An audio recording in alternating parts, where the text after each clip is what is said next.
March 6, 1942. 4:27 in the morning, North Atlantic. The ocean was black. Not the comfortable darkness of a moonless night on land, but the kind of black that erases the horizon, that turns water and sky into a single void. Chief Torpedoman Mate Silas Merrick stood on the bridge wing of the USS Benson, binoculars pressed to his eyes, watching convoy HX-229 grind westward through heavy swells. 23 merchant ships, each one carrying food, fuel, medicine, steel, each one riding low under cargo that Britain needed to survive. Each one a target. Merrick had seen this before. 12 years in the Navy gave a man certain instincts. The way his stomach would tighten when sonar pings changed rhythm. The way the Atlantic itself seemed to hold its breath before the killing started. Then he saw it. A wake. Thin, straight, moving fast, angling toward the SS Nariva from her port quarter. The wake passed directly underneath the Nariva's hull. Merrick blinked hard, wiped salt spray from his eyes. The wake continued on the far side of the merchant ship, fading into darkness. No explosion, no impact, just a torpedo that had run underneath its target. Then the second wake appeared. This one struck true. The Nariva's midships erupted in flame that turned night into noon. Steel screamed as the hull folded inward. The ship broke in half. Not slowly, it just broke. Men were falling into water that would kill them with cold in 7 minutes. Merrick kept his binoculars locked on the sinking ship.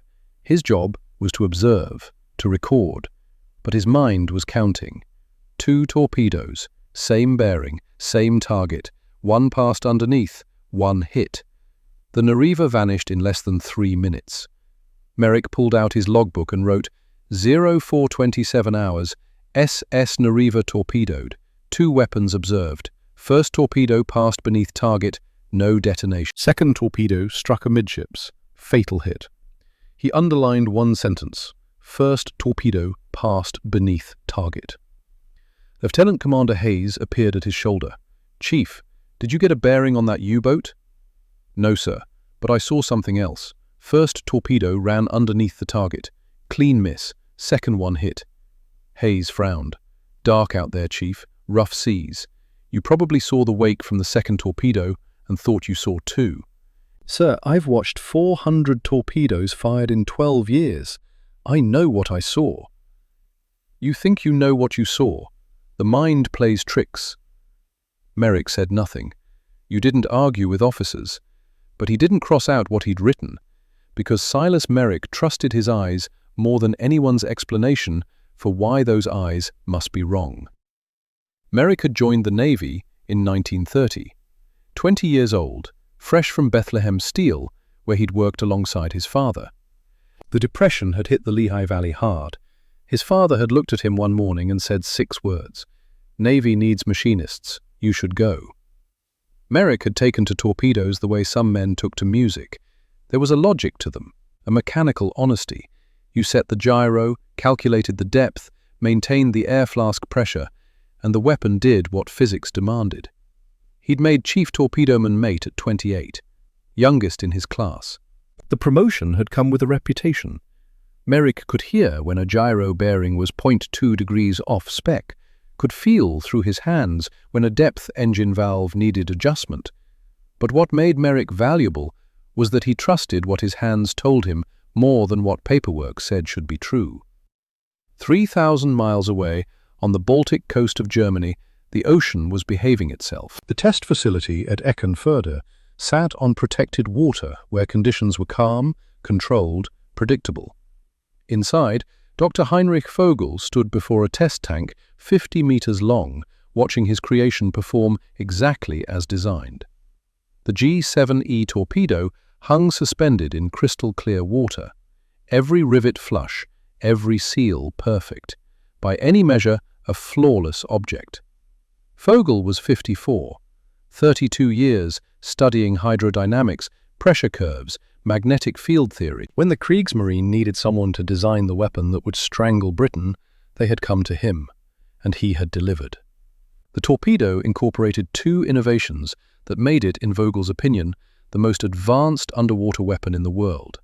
First, the depth control mechanism, a pressure-sensing diaphragm connected to pneumatic servos that maintained depth to within 0.3 meters. Other nations used simple pendulum systems that drifted by 2 or 3 meters. Vogel's torpedo stayed exactly where you told it to stay. Second, the magnetic influence pistol. Instead of requiring direct contact, the weapon would detect the magnetic field generated by thousands of tons of steel and detonate underneath the ship, breaking its keel. In the test tank, it worked flawlessly. Vogel gestured to his assistant, a young engineer named Oscar Brenneis. Commence firing sequence. The torpedo slid forward, electric motor humming. Down the tank it ran. Vogel watched the depth gauge. 4.1 meters. 4.0. 3.9. Perfect. At the far end, the magnetic pistol sensed the steel target and triggered exactly as designed. Vogel turned to the assembled officers. Admiral Dönitz stood in the back row, watching. "Gentlemen, you have witnessed the 247th consecutive successful test. We have removed chaos from naval warfare. The torpedo you see does not guess, it calculates. And calculation does not fail." What Vogel didn't say was that the test tank was maintained at 15 degrees Celsius, that the water was filtered daily, that the salinity matched the Baltic in summer, that the magnetic target was positioned at exactly 52 degrees north latitude. Because those details were irrelevant, physics was physics. A pressure curve calculated in a laboratory would behave the same way in the open ocean. Had to. Brenneis appeared after the demonstration, carrying a thin folder. "Herr Doctor, the field reports from last month." Vogel didn't open it. "Summary?" 17 U-boat commanders reported anomalous behavior. 8 described weapons running deeper than set. 4 reported premature detonations. 5 reported weapons passing beneath targets. And the water temperatures? Below 6 degrees Celsius in most cases. Vogel opened the folder. A commander named Hartmann from U-156 had written a detailed analysis suggesting cold water might be affecting the pressure sensor. The report included temperature measurements, depth calculations, even sketches. It was thorough, well-reasoned. Wrong. How many torpedoes have these commanders fired total? Approximately 230, Herr Doctor. Successful attacks? 71 confirmed sinkings. 31%. That was low. But it could be explained by poor firing solutions, target evasion, early detection, not by a fundamental flaw in the weapon itself. These commanders are operating under extreme stress, Vogel said. In darkness, in rough seas, they are attempting to rationalize their failures by blaming the one element that has been scientifically validated. But Herr Doctor, if we were to test in colder water, we have tested across the appropriate temperature range. The physics does not change because a U-boat commander wishes it to. File these reports. Note that operational procedures are under review. And Oscar, do not bring me theories from the field that contradict validated laboratory data. Brenneis took the folder and left. Vogel stood alone, watching technicians prepare the torpedo for its 248th perfect run. Outside, the Baltic Sea lay calm and grey and exactly 15 degrees Celsius. He had no reason to doubt his work. Korvettenkapitän Ernst Hartmann stood in U-156's conning tower, 300 nautical miles north of the Azores, watching a British freighter chug along at 8 knots. March 18th. Calm seas, good visibility, a straight-running target making no evasive maneuvers. Perfect conditions. Hartmann had been hunting for 4 years, 8 patrols, 43 ships sunk. He knew when certainty crystallized and you gave the order that would erase a ship from existence. This should have been simple. Range? 800 meters, Herr Kalun. Bearing steady. Angle on the bow? Port 90. Perfect firing solution. By the book. Tube 1, fire. Tube 2, fire. Tube 3, fire. Tube 4, fire. U-156 shuddered as compressed air launched 4 G-7E torpedoes, each one costing more than Hartmann would earn in 5 years. He raised his binoculars and started counting. The first torpedo's wake was clearly visible, arrowing toward the freighter. Hartman watched it reach the hull, watched it pass underneath without detonating.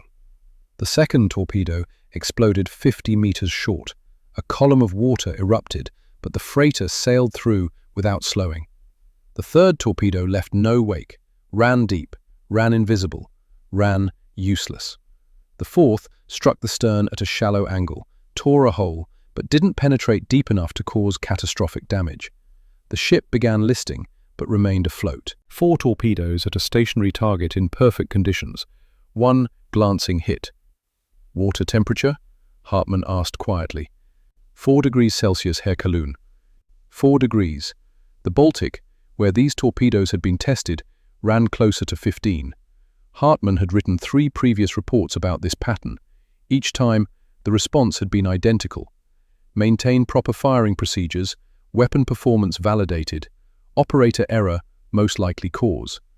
He looked at his executive officer. Log it as malfunction, all 4. The freighter limped away. Somewhere in Germany, Dr. Vogel was probably conducting another flawless test in a tank that bore no resemblance to the North Atlantic in March. Hartman went below to write another report that someone would file and forget. Aboard the USS Benson, Merrick filled his logbook with observations nobody wanted. March 6th, SS Nariva, 2 torpedoes, 1 passed beneath. March 9th, SS Cordelia, 3 torpedoes, 2 deep wakes, 1 hit. March 12th, SS Bretagne, wake passed under stern. 23 convoy actions, 14 torpedoes that appeared to pass underneath targets, 6 premature explosions, only 3 clean kills. Merrick plotted the attacks on a hand-drawn chart, used different colors for hits versus misses, drew circles around water temperatures. A pattern emerged. Warmer waters south of 40 degrees. German torpedoes worked. High success rate. Colder waters north of 50 degrees. German torpedoes failed. Frequently. Consistently. On April 12th, Merrick requested a meeting with Commander Atticus Whitfield, the squadron leader. Sir, I've been tracking German torpedo attacks since March. Their torpedoes are failing more in cold water. I've documented 23 attacks. Whitfield studied the chart for 15 seconds. Chief, German torpedoes are the most advanced in the world. If there was a systematic flaw, their engineers would have found it. Sir, I've worked torpedoes for 12 years. These weapons are running 3, maybe 4 meters deeper than set. Whitfield closed the logbook. You're seeing patterns because you want to. It's dark. Seas are rough. You're watching from hundreds of yards away through binoculars at night. Sir, I know the difference between... Chief, I appreciate your diligence, but you're asking me to believe that German engineers, who've been perfecting this for 20 years, somehow missed a fundamental flaw that you spotted by watching distant explosions in the dark. The more likely explanation is that stress and fatigue are affecting your observations. Merrick said nothing. Get some rest. That's an order. Back in quarters, Merrick opened his logbook to a fresh page and wrote, "Water temperature matters. Nobody believes me yet." He underlined the word yet. 2 days later, transfer orders arrived. Naval Torpedo Station, Newport, Rhode Island. Report, April 15th. He packed his logbook first. April 15th, 1942, Newport, Rhode Island. The Naval Torpedo Station sat on Goat Island, where the water stayed cold even in summer. Low brick buildings, testing rigs extending over the water, workshops where lathes ran, and men understood that precision meant the difference between life and death. Lieutenant Commander Thaddeus Kincaid met him in an office overlooking the test basin. 45, weathered face, Annapolis class of 1919. Kincaid stood when Merrick entered. That was unusual. "Chief Merrick, I'm told you can hear when a gyro bearing is 0.2 degrees out of spec." "0.3, sir. 0.2 I have to feel with my hands." Kincaid smiled. Real, not polite. "I've got a project requiring someone who trusts his hands more than paperwork." He led Merrick to a sealed workshop. Inside, mounted on a test stand, sat a German G7E torpedo. Beautiful. Not aesthetically, but the way a perfectly made tool is beautiful. Every line purposeful, every surface finished to tolerances that spoke of absolute confidence. Captured from U-570 last September, Kincaid said. The depth control is remarkable. Pressure sensor connected to pneumatic servos. Maintains depth to within 0.3 meters. Merrick circled slowly. And the magnetic pistol? Revolutionary. Detects the target's field, detonates underneath, breaks the keel. In theory. Kincaid looked at him sharply. What do you mean? Merrick pulled his logbook. Charts, observations, water temperatures. Sir, I documented every German attack I witnessed. 23 actions. Their torpedoes fail more in cold water. The failures cluster in northern latitudes. Kincaid read slowly. This wasn't an officer dismissing enlisted observations. This was an engineer recognizing a pattern. Your previous commander know about this? Yes, sir. He thought I was seeing things. And you weren't? Sir, I've watched 400 torpedoes fired. I know what depth control failure looks like. Kincaid looked at the torpedo, back at Merrick. Chief, your official assignment is to help us understand this weapon. Your unofficial assignment is to figure out why it doesn't work. You have full access.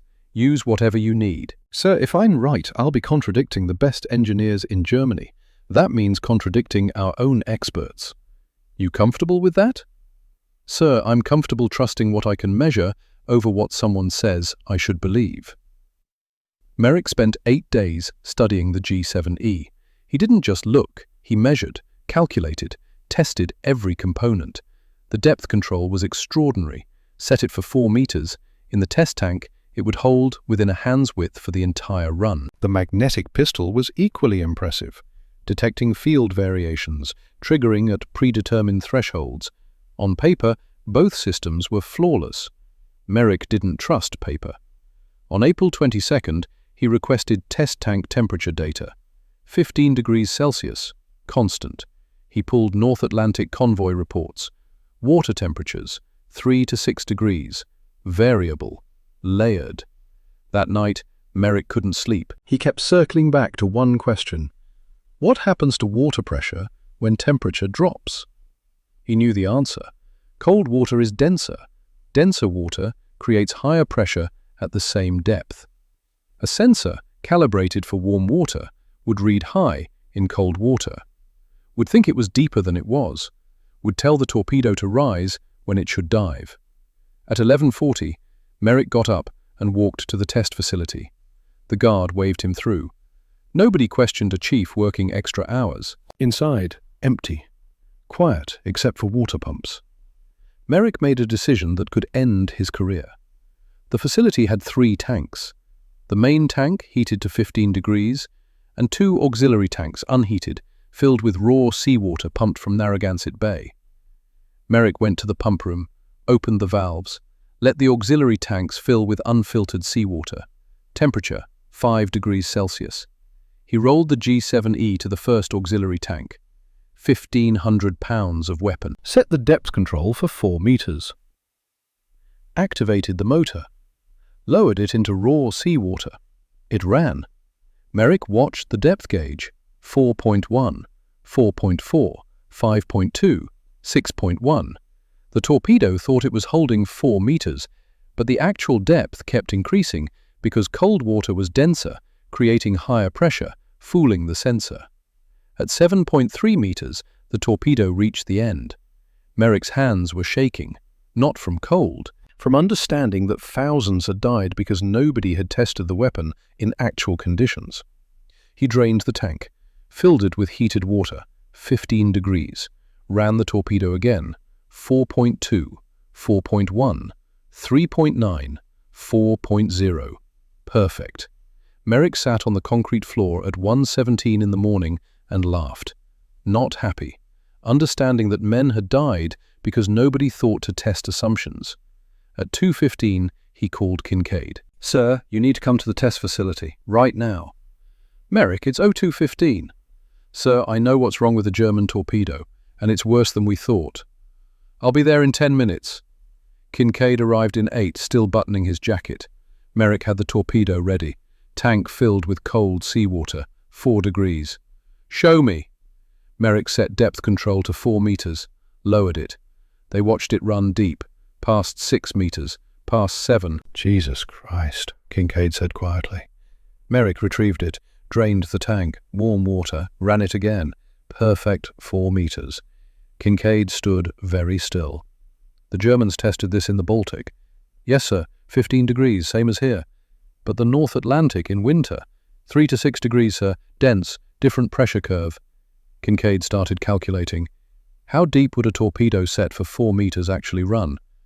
7 meters, sir, maybe 8 in the coldest zones. And merchant ship drafts?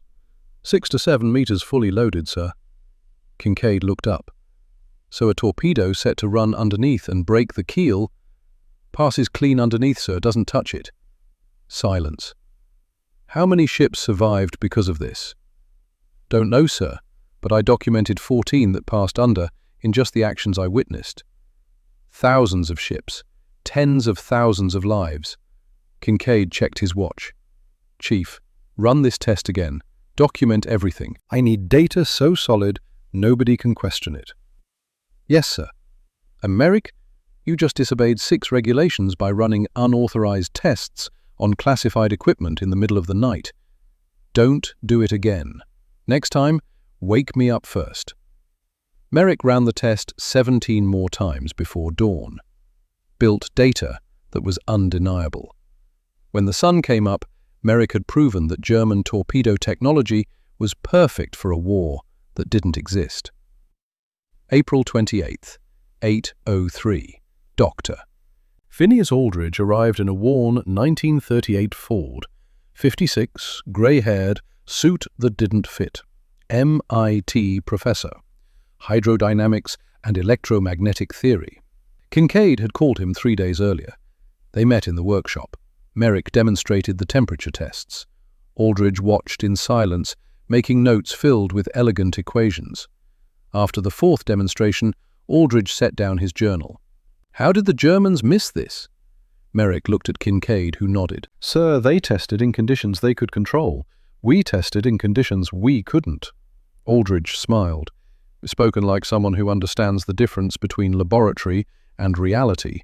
The chief's analysis is correct. Cold water creates denser medium, higher pressure at equivalent depth.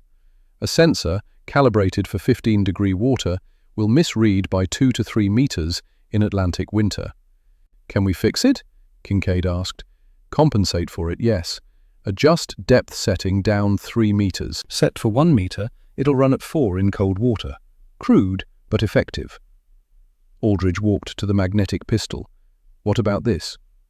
Haven't tested it yet, sir. Then let's test it now. 6 hours of experiments. Magnetic field sensors, charts showing Earth's field strength at different latitudes. What they discovered was worse. The magnetic pistol worked by detecting field strength changes. In the test tank at 41 degrees north, baseline was 0.48 Gauss. Aldridge simulated higher latitudes, 55 degrees north, North Atlantic convoy routes. The pistol triggered 40 meters early. It's sensing Earth's magnetic field variation, Aldridge explained. As you move north, the planet's field gets stronger. The pistol can't distinguish between background increase and a ship's hull. Triggers prematurely. How far off? Kincaid asked. At northern latitudes, 50 to 60 meters early. Explodes before reaching target. Merrick felt cold settle in his stomach. And southern latitudes? Weaker field, might not trigger at all. Passed directly underneath without detonating. 3 men stood looking at a weapon designed by brilliant engineers, tested extensively, validated mathematically, and it was wrong in 2 fundamental ways. Do our torpedoes have the same problem? Merrick and Aldridge looked at each other. Sir, the Mark 14 uses magnetic influence exploder, similar design. Show me. They brought out a Mark 14, ran the same tests, different temperature water, different magnetic latitudes, same failures. How long have we been using these? Kincaid asked quietly. Since 1941, sir. And how many premature detonation reports? 47, sir. Logged as operator error or defective units. Kincaid sat heavily. We copied their mistake. We copied their innovation, sir, Aldridge corrected. The mistake was assuming laboratory-matched combat. Both navies made that error. But we can fix ours, Merrick said. How? Turn them off, sir. The magnetic exploders. Use contact detonators instead. Simple, reliable.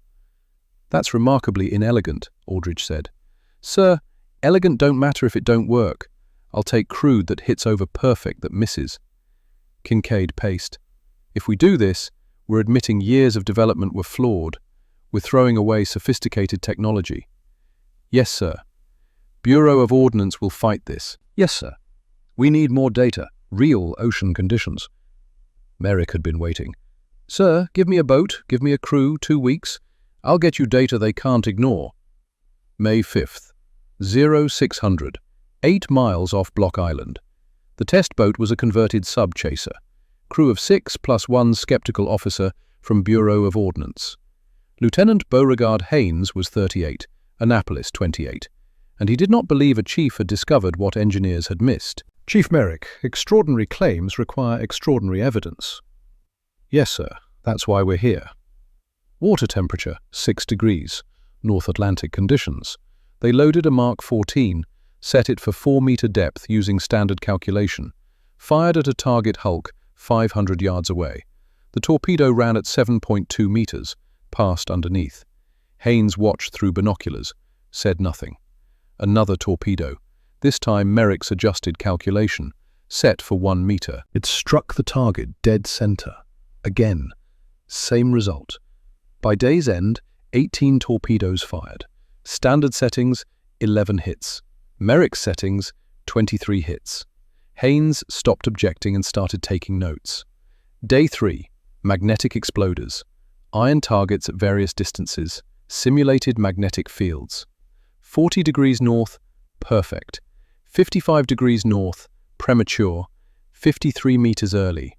20 degrees north, failed to detonate. By May 18th, 37 torpedoes fired. The data was undeniable. Standard settings, 29.7% success. Merrick's settings, magnetic disabled, 62.2%. They returned May 19th. Haynes went to write his report. Merrick found Kincaid. Well, sir, we can double effectiveness by admitting our fancy technology doesn't work and going back to simple contact detonators.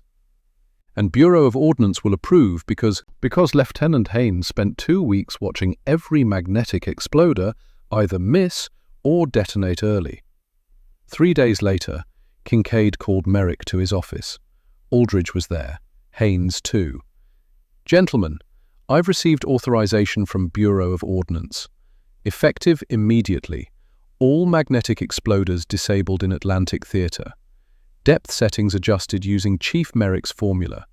Contact detonators reactivated. He looked at Merrick. They're also creating new protocol. All weapons tested in operational conditions, not laboratory. Real ocean, real temperatures, real magnetic environments. The protocol is being named the Merrick Standard. Merrick said nothing. Haynes stood, extended his hand. Chief, I came here thinking you were wrong. I'm glad you weren't. When they were alone, Kincaid handed Merrick a folder. Deployment orders. You'll train crews on new procedures. New London, Pearl Harbor, Brisbane. Sir, I'm just a torpedoman. You're the torpedoman who proved simple and reliable beats complex and broken. Our crews need to hear that from the man who discovered it.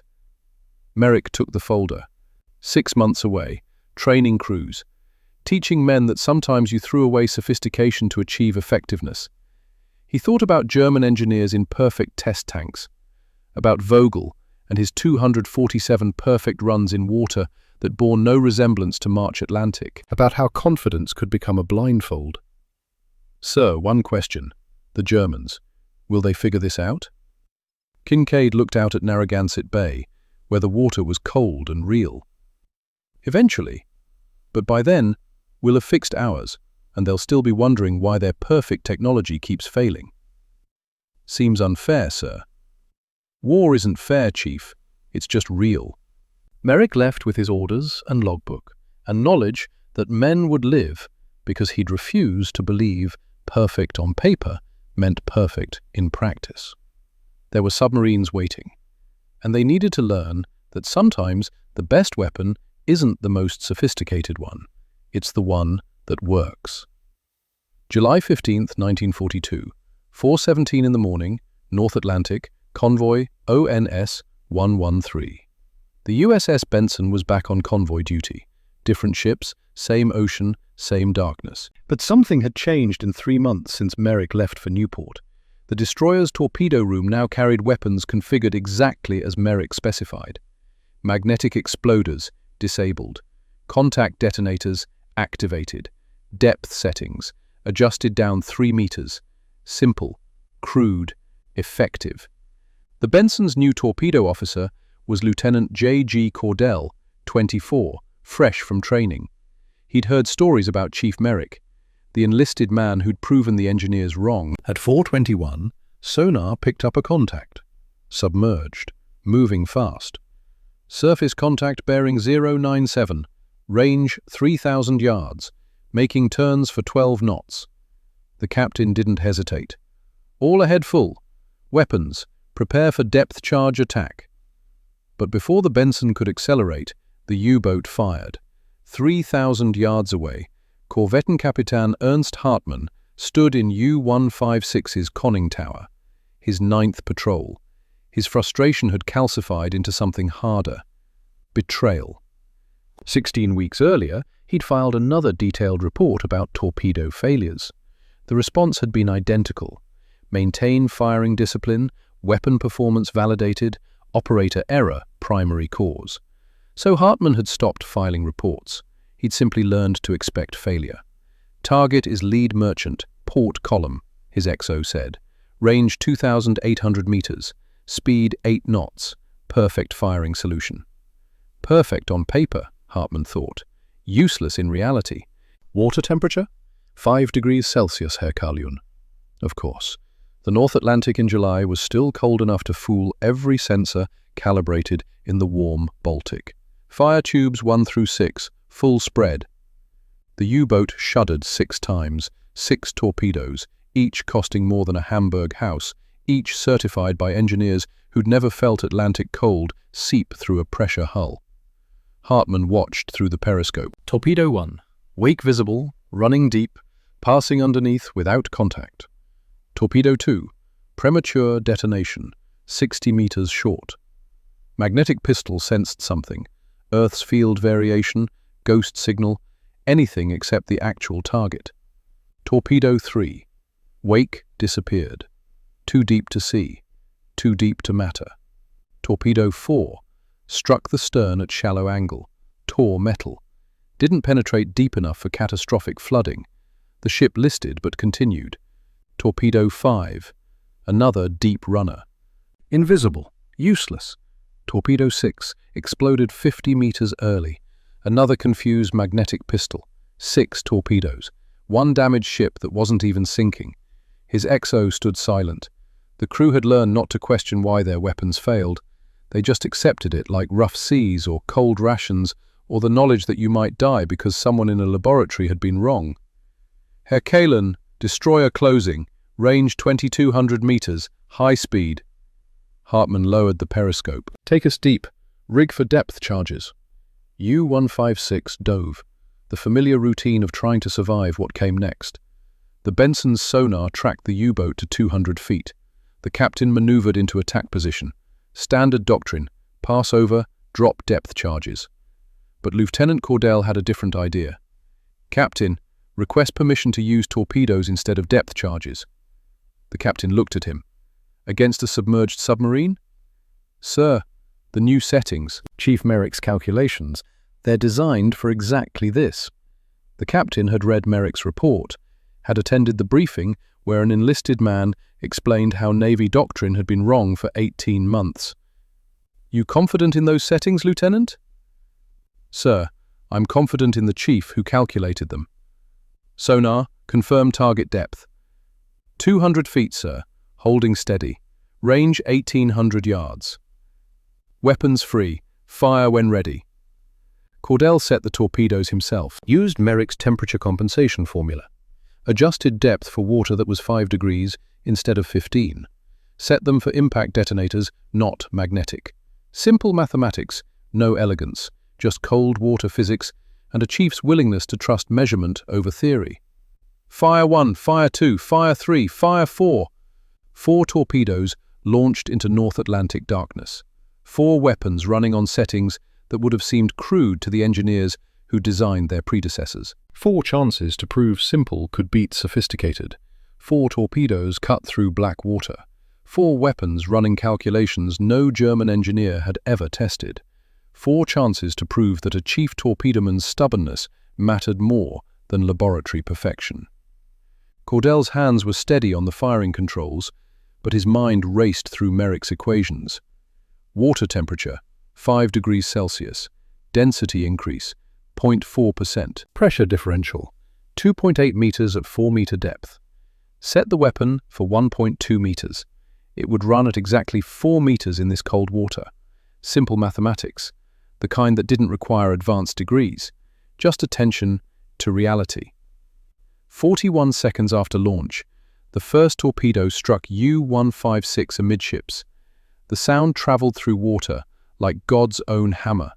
Steel screamed, rivets failed. Pressure hull plating forged in Kiel and assembled by men who believed German engineering was superior to physics itself, simply ceased to exist.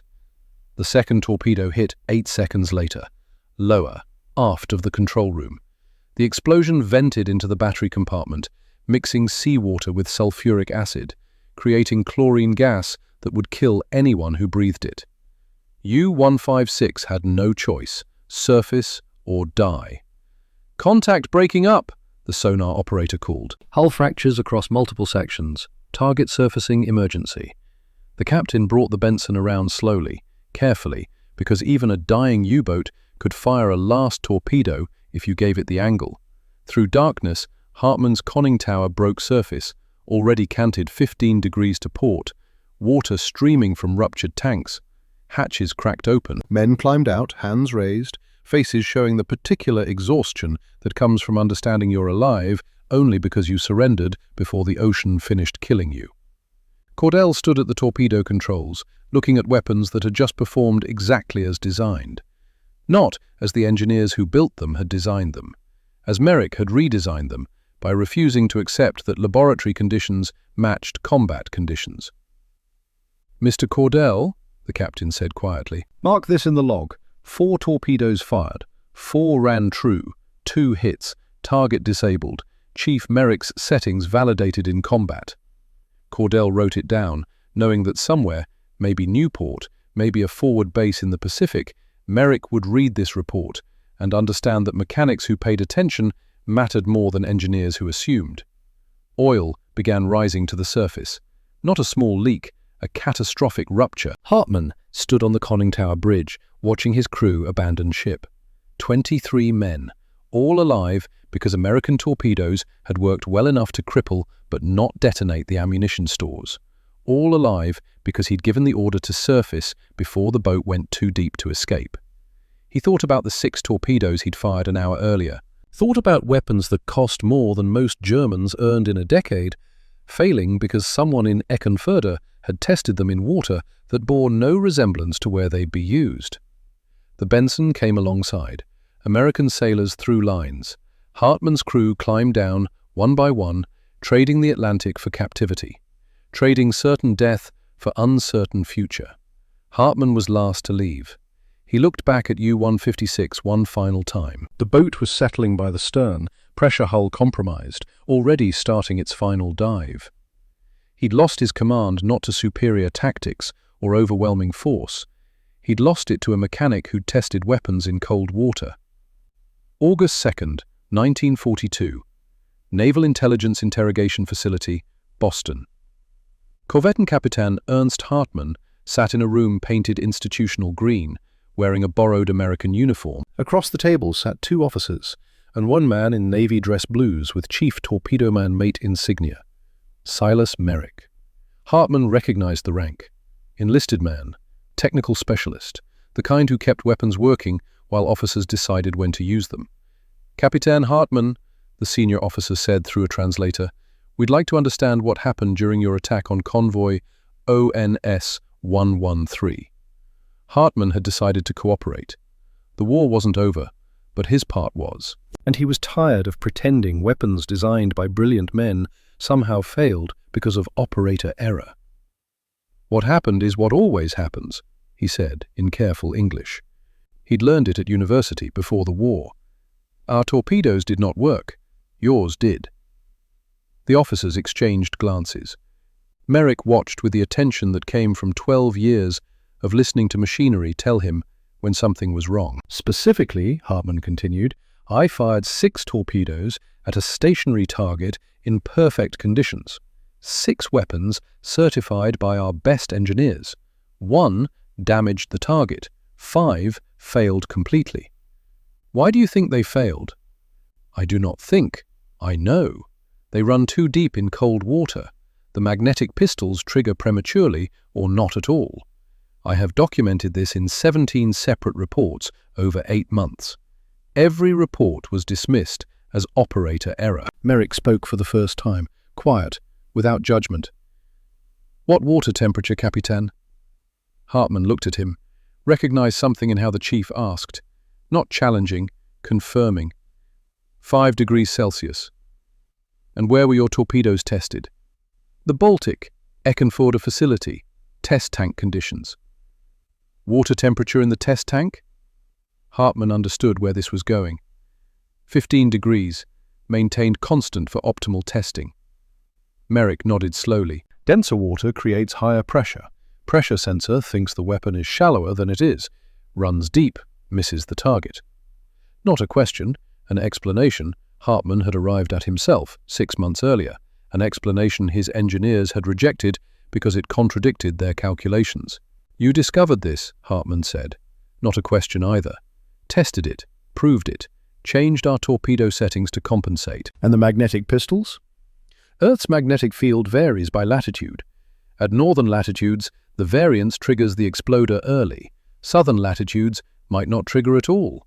We disabled ours, went back to simple contact detonators." Hartmann sat back, looked at the ceiling, laughed without humor. "We were told our weapons were perfect, that any failure was our fault for not using them correctly." "We're told the same thing," Merrick said. "Had to prove them wrong." "How did you prove them wrong?" "Filled a test tank with cold seawater, ran the torpedoes in actual Atlantic conditions instead of laboratory conditions. Watched them fail the same way yours did." The translator was struggling. Hartmann waved him off, speaking directly to Merrick. "You are not an officer." "No, sir, chief torpedoman mate." "A mechanic?" "Yes, sir." "And you contradicted your engineers?" "Had to. They were wrong." Hartmann leaned forward. "Your superiors believed you? An enlisted man telling officers they were mistaken?" Merrick's expression didn't change. "Eventually, after I showed them data they couldn't ignore. In Germany that would end your career. Almost ended mine too, but I had a good officer who cared more about what worked than about who was right. 2 men from opposite sides of a war, both of whom had fought their own institutions before they'd fought each other." "Your torpedoes worked," Hartmann said finally.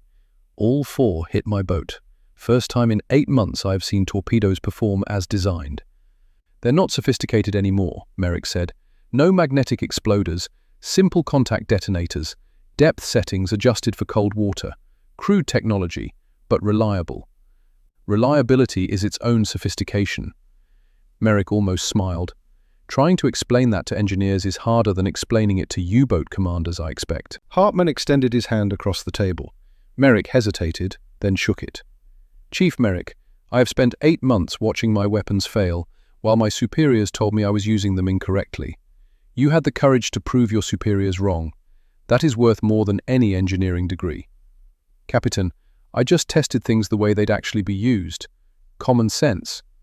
Common sense is the rarest form of genius. The numbers told the story headlines never would." June through December 1942. Allied torpedo success rates climbed from 31% to 58%. Not because of new weapons, not because of better tactics, because someone had admitted that sophisticated technology calibrated for laboratory conditions didn't work in the North Atlantic in winter. German torpedo efficiency declined, not catastrophically, just steadily, the way a weapon fails when nobody is willing to question whether it actually works. U-boat patrols expended more torpedoes per sinking, returned with partial successes instead of decisive kills, filed reports that continued to be dismissed until the weight of evidence became too heavy to ignore. In September, Dr. Heinrich Vogel received a direct order from Admiral Dönitz to review all field reports from the previous 12 months, to analyze them without prejudice, to determine whether the weapons were failing or the men firing them were failing. Vogel spent 3 weeks with data that Oskar Brenneis had been collecting since March. Temperature correlations, depth discrepancies, magnetic pistol anomalies. The pattern was undeniable. On September 23rd, Vogel authorized modifications to the G7E torpedo, adjust depth settings for cold water, recalibrate magnetic pistols for latitude variation, changes that would have saved hundreds of ships if they'd been implemented in April. But April was 5 months gone. The Atlantic campaign's momentum had already shifted. Brenneis found Vogel in the test facility that evening. The older man stood alone, watching a torpedo run through its 298th consecutive perfect test in water that still bore no resemblance to the ocean where men were fighting. "Herr Doctor, the modifications are approved." Vogel didn't turn around. "I know. Production will implement them within 6 weeks." "I know." Brenneis hesitated. Herr Doctor, I showed you the field data in March. "I remember. You said the data was wrong, that field conditions were creating false observations." Vogel finally turned. He looked older, tired in a way that had nothing to do with lack of sleep. "I chose to trust equations over reality. I chose to believe controlled conditions were sufficient to predict uncontrolled outcomes. I chose certainty over doubt because doubt felt like weakness." You are not alone in that choice, Herr Doctor. Every engineer makes it. And how many sailors died because I made it? Brenneis had no answer. Vogel looked back at the test tank, at water that was exactly 15 degrees Celsius, at conditions that had never existed in combat. "The Americans figured it out, did you know that?" "I heard rumors." "They tested in cold water, real ocean conditions, discovered the same flaws we did." But they discovered them in April and changed their weapons immediately. "We discovered them in September and spent 5 months protecting our certainty." The American who discovered it was an enlisted man, a mechanic. Vogel smiled without humor. Of course he was. He trusted his hands more than he trusted authority. That is not a quality we encourage. December 1945. Lehigh Valley, Pennsylvania. Simus Merrick came home on a cold Tuesday morning, 3 weeks after the war in the Pacific ended. He'd spent 3.5 years training submarine crews, consulting on weapons modifications, traveling between Pearl Harbor and Brisbane and New London, and dozens of forward bases. He'd been promoted to warrant officer, had been awarded the Navy Cross, in a ceremony he hadn't attended, had accumulated more classified commendations than he could count, and more stories than he would ever tell. The house in Allentown looked exactly as he remembered. Small, clean. His father's workshop in the garage, still smelling of machine oil and metal shavings. His father was 71 now, still worked part-time at the foundry, still kept his tools organized by size and function. They didn't embrace, didn't need to. His father looked at him, nodded once. "You're back." "Yes, sir." "Good. Come help me with this lathe, bearings sticking." Merrick spent his first afternoon home doing what he'd done before he joined the Navy, working with metal, fixing things that were broken, using his hands to solve problems that didn't require equations or theories or officers arguing about whose idea was correct. It felt right. That evening his father asked the only question about the war he would ever ask. "Did what you did matter?"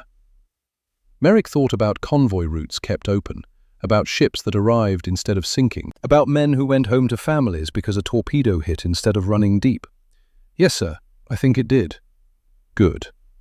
They didn't talk about it again.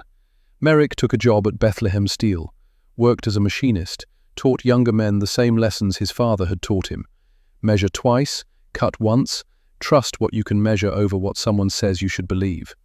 He married in 1947, had 2 sons. Lived a quiet life that looked nothing like heroism and everything like the kind of steady competence that actually held the world together. He never talked about the torpedoes, never mentioned that he'd changed how the Navy fought, never told anyone that an enlisted mechanic from Pennsylvania had proven that reality mattered more than reputation. He kept his logbook in a drawer, looked at it sometimes, remembered the night he'd filled test tanks with cold seawater and proven that perfect on paper didn't mean perfect in practice. 1973. Summer. The Navy declassified the torpedo testing program. 30 years after the fact, the documents became public. A reporter from the Philadelphia Inquirer found Merrick's name in the files, found his address, showed up at his door on a Saturday morning. Merrick was 63, retired from Bethlehem Steel, spent his time in his workshop, teaching his grandson how to use a lathe the same way his father had taught him. "Mr. Merrick, I'm writing about the torpedo testing program during World War II. Your name appears in classified reports as the primary investigator." That was a long time ago. "The reports say you discovered a fundamental flaw in German torpedo design, that you proved American torpedoes had the same flaw, that your work changed the Atlantic campaign." They're calling it the Merrick Standard now, official Navy doctrine. Good. Should have been doctrine all along. "Can I ask you some questions?" They sat in Merrick's workshop, surrounded by tools organized by size and function, by metal stock cut to precise lengths, by a lifetime of work that had nothing to do with recognition. "How did you discover the flaw?" "Watched German torpedoes miss in cold water. Figured cold water might matter. Tested it." But torpedo engineers had tested these weapons for years. They tested them in conditions they could control. I tested them in conditions that actually existed. "Weren't you afraid of contradicting the experts?" Merrick looked at the reporter the way he'd looked at officers who'd told him his observations must be wrong. "Experts know theory. I knew salt water. Sometimes you need both. Usually you just need to pay attention to what's real. The files say thousands of ships survived because of your work." The files say a lot of things. "Do you think you changed the war?" Merrick picked up a micrometer from his workbench, adjusted it to exactly 0.5 inches, handed it to the reporter. "What's that measure?" "Half an inch." "How do you know?" "The scale says so." "And if someone with a PhD told you it measured 0.6 inches? I'd check the scale again. "That's your answer? About changing the war?" "That's my answer about everything. Trust what you can measure. Test things the way they'll actually be used. Don't believe something's perfect just because someone says it is." 1987, November. Merrick died quietly in his sleep at age 77. The obituary in the Allentown paper was 4 sentences long. Mentioned his Navy service. Said he'd worked at Bethlehem Steel for 32 years. Listed survivors. Didn't mention torpedoes. Didn't mention that he'd saved thousands of lives by refusing to believe that perfect in a laboratory meant perfect in the ocean. His grandson found the logbook when cleaning out the house. Read through pages of careful observations, temperature measurements, torpedo wake descriptions. Found the entry from March 6, 1942. First torpedo passed beneath target. Found the entry from April 24th. Cold water matters. Nobody believes me yet. Found dozens more entries, tracking failures, documenting patterns, building evidence that would eventually change how weapons were tested. The last entry was from May 18, 1942, just after the ocean trials off Block Island. It said, "Simple works, fancy breaks. Remember this." The grandson kept the logbook. Years later, he would donate it to the Naval History and Heritage Command. The logbook sits in an archive now, in a climate-controlled room at the Washington Navy Yard. Researchers request it occasionally, historians writing about the Atlantic campaign, engineers studying weapon system failures, students trying to understand how wars are won in workshops and test facilities as much as on battlefields. They read Merrick's careful handwriting, his measurements, his observations that nobody wanted to hear because they contradicted what everyone wanted to believe. Some of them understand, most don't. Because the real lesson wasn't about torpedoes or temperature or pressure sensors calibrated for the wrong ocean. The real lesson was about the difference between what looks right on paper and what actually works when metal meets salt water, and men's lives depend on whether you tested your assumptions honestly. Merrick never called himself a hero, refused the title every time it was offered. Because he understood something that officers and engineers and politicians often forgot. That heroism wasn't about being brave or smart or right. It was about being willing to question whether you were wrong. The German engineers who designed the G7E torpedo were brilliant. Vogel's pressure sensing mechanism was a masterpiece of precision engineering. His magnetic influence pistol was elegant in ways that simple contact detonators could never match. And it failed because brilliance without honesty produces sophisticated weapons that miss their targets. Merrick's contribution wasn't intelligence, wasn't education, wasn't even particularly original. Any engineer could have filled a tank with cold seawater and run the test. Could have. Didn't. Because filling a tank with cold water meant admitting that laboratory conditions might not match reality. And admitting that meant questioning decades of work by people smarter and more educated than a machinist's son from Pennsylvania. Merrick questioned anyway. That's what saved the ships. Not the adjusted depth settings, not the disabled magnetic exploders. The willingness to trust what he could measure over what authority told him must be true. Somewhere in the North Atlantic, water still runs cold and dense, and exactly 4 degrees Celsius in summer. Ships still cross those waters carrying cargo and crews and the weight of commerce that keeps nations connected. None of them know about Silas Merrick. But they cross safely because a chief torpedoman's mate once refused to believe that perfect in a laboratory meant perfect in the ocean. The Atlantic didn't choose a winner. It just rewarded the side that listened. And Merrick, standing in that midnight test facility with his hands on cold metal and cold water, showing him truth that contradicted everything the experts believed, had listened better than anyone. The ocean spoke. He heard. That was enough.